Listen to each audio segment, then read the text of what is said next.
apart from the email function on smartphones, you've also got messaging systems. Now, these instant messaging systems with all these notifications, combine that with emails. With a smartphone, my phone would literally be pinging during the working day every 2 or 3 minutes. And it's just a huge distraction. And think about what people do on these messaging systems. Most of the time, they're just talking to people that they don't really know about nothing that adds any value to either person in that conversation. Right.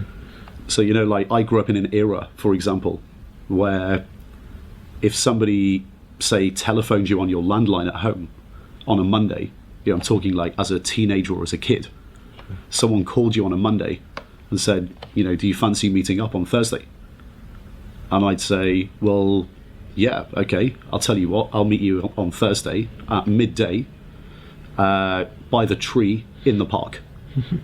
And we would just meet there.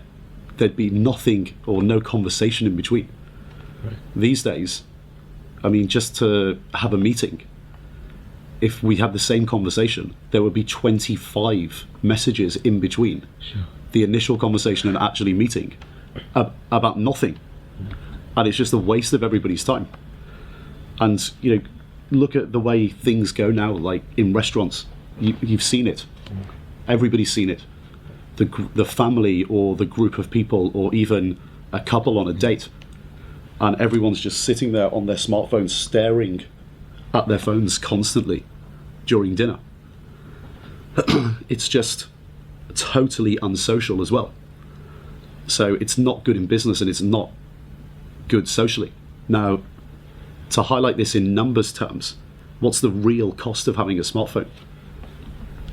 So let's say, for example, you value your time at $100 per hour, and you spend an hour a day on your smartphone talking to a lot of people you don't really know or care about nonsense. What does that actually cost you per year? Well, 365 days a year. That's costing you $36,500. But what if you value your time at $1,000 an hour? It's 365 grand a year. That's the real cost of having a smartphone. But the causality works the other way around. So I'm not saying here, when you get rich, ditch the smartphone. It works the other way around. You have to ditch the smartphone to begin with in order to value your time correctly and get rich. That comes later. Something as well that, a lot of people ask me is, if you're in the financial markets, how is it even possible for you to keep in touch with what's going on without having a smartphone? And I think that's the most ridiculous question ever. Because if you understand financial markets, you understand that everything that comes on your phone via mainstream media will never make you money in the financial markets. It's responsive to what's already happened in the past. Your job as a trader and a portfolio manager is to predict the future. It's useless. So for me, and especially in my position in the financial markets, young people, my advice would be literally go through cold turkey. Do what I did. Ditch the smartphone. Spend 1 or 2 months doing cold turkey. It'll feel really weird at the beginning because you'll pick up your phone and you won't be typing away. You'll only get SMS and telephone calls.